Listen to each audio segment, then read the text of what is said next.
Betapa terkejutnya Nick saat melihat calon istrinya tergeletak bersimbah darah di lantai. Saat Nick berteriak meminta tolong, tiba-tiba Nick pun baru sadar di malam harinya dan melihat sesosok tubuh yang dibungkus dengan karpet. Ternyata semua ini Zhu yang melakukannya. Zhu tak terima jika Nick lebih memilih Anna dan mencampakkan dirinya begitu saja.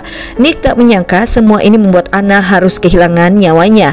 Nick yang panik berusaha untuk menelpon polisi, namun Zhu berkata di pisau itu sudah ada sidik jari Nick. Yang ada Nick yang akan dituduh menjadi pembunuh Anna, apalagi ada darah di lengan baju Nick. Seketika itu Zhu pun lalu bertingkah aneh. Dia menangis-nangis dan berbicara pada jasad Anna yang telah terbujur di dalam karpet itu. Zhu ingin bersama dengan Nick selamanya, ujarnya.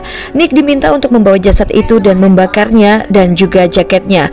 Karena takut akan dilaporkan ke polisi, dia pun melakukannya. Pagi ini saat Nick bangun, dia melihat wanita itu kini berubah menjadi Anna. Senyumnya, lalu memakai cincin pertunangan mereka. Namun jika itu Anna, lalu siapa yang dia bakar semalam? Ini membuatnya sangat bingung. Malamnya dia ke rumah orang tua Anna dan berjumpa dengan ayah Anna dan Zhu.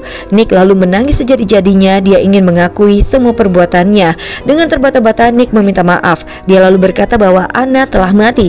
Sang ayah mendengar itu pun langsung sedih. Lalu ketika Nick melanjutkan ceritanya, ia berkata bahwa Zhu membunuh Anna. Seketika wajah sang ayah pun langsung berubah.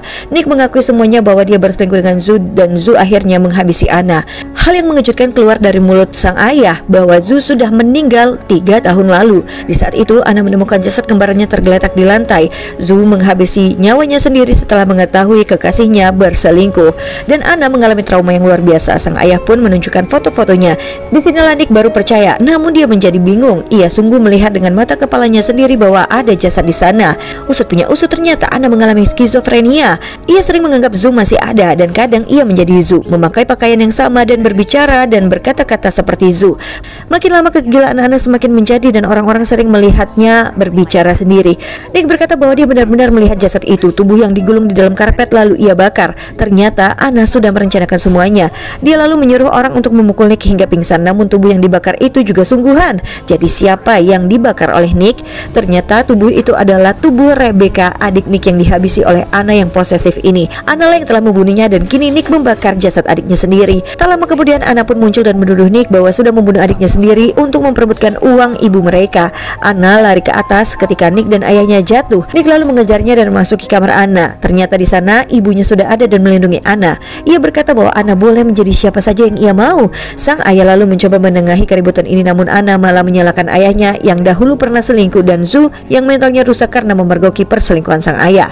Dia berteriak bahwa dia benci ketidaksetiaan lalu menikam ayahnya hingga tewas. Anna juga hendak menikam Nick, namun sang ibu bisa melumpuhkan Nick dan menghubungi polisi.